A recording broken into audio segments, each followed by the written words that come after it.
পয়গম্বর সাল্লাল্লাহু আলাইহি ওয়াসাল্লামের পিছনে জামাতে নামাজ আদায় করবে।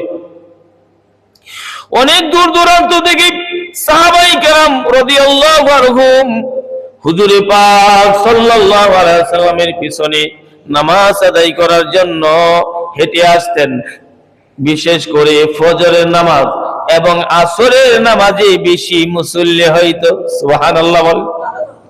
কেন কেন? দয়ার নবী, মায়ার নবী মাগরিবে ফজরের পরে এবং আসরের পরে মুসল্লিদের দিকে ফিরে বসতেন। সুবহানাল্লাহ।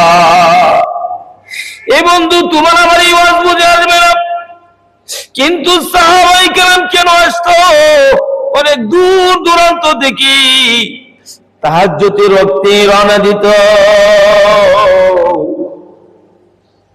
নূরের নবীজি সাল্লাল্লাহু আলাইহি ওয়াসাল্লামের চেহারা মোবারক দর্শন হবে ফজরের নামাজের পর। কেন এই চেহারা দেখার জন্য, চেহারা মোবারক দেখার জন্য পাগল ছিল জাননি?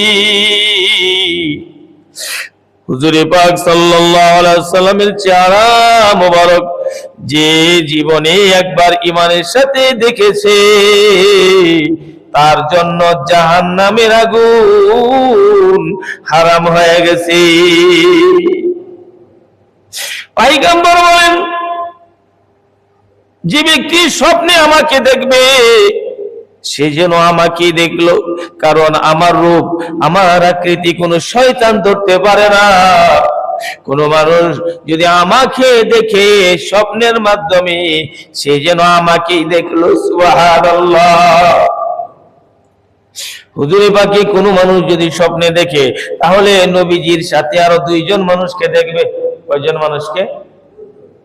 নবীজির সাথে আরো দুইজন থাকবে। কোন দুইজন?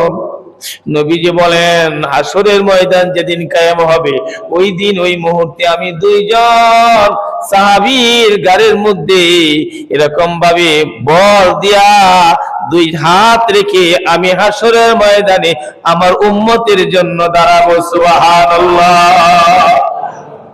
পয়গম্বর বলেন, ও সাহাবীরা জানোনি আমার ডান হাতে কে থাকবে?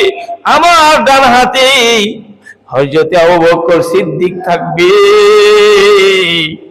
আমার বাম হাতে হযরত উমর খাত্তাব থাকবে। সুবহানাল্লাহ।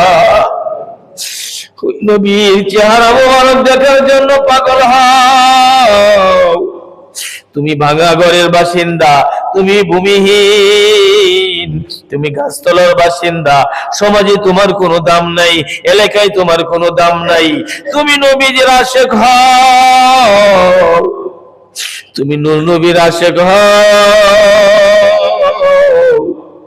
তোমার দামি খাটে শোয়া লাগবে না, তোমার বিল্ডিং এ শোয়া লাগবে না, তোমার এরকম ভাবে সমাজের নেতা হওয়া লাগবে না, তোমার এরকম ভাবে দেহ মোটা হওয়া লাগবে না, তোমার এরকম ভাবে এরকম উচ্চ বংশের মানুষ হওয়া লাগবে না।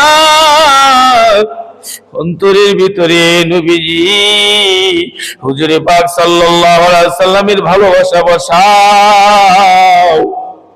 নবীজির দুরূদ শরীফের আমল করতে করতে ঘুমিয়ে যাও। ঘুমের ঘরে দেখবে তোমার ভাঙা ঘরে ওই গাছতলায় শুয়ে আছো, ওখানে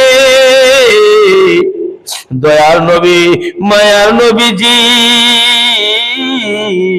রাহমাতুল লিল আলামিন সেখানে ঘুমের ঘরে এসে তোমার কাছে হাজির হয়ে যাবে। কেমন চেহারা মোবারক, যে চেহারা একবার যদি কোনো মানুষ দেখে তার জন্য জান্নাত অবধারিত, তার জন্য জাহান্নাম হারাম হয়ে যায়। সুবহানাল্লাহ।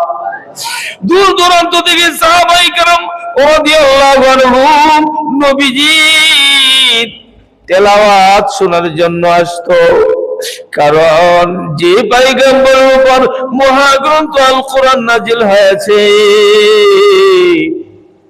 ওই পয়গম্বরের জবান মুবারকের তেলাওয়াত কতই না সুন্দর, ঠিক কিনা বলেন? পয়গম্বর সাল্লাল্লাহু আলাইহি ওয়াসাল্লামের তেলাওয়াত শোনার জন্য কাফেরেরাও পাগল ছিল। কাফেরেরা এরকম ভাবে আইন করেছে, নিয়ম করেছে, এরকম ভাবে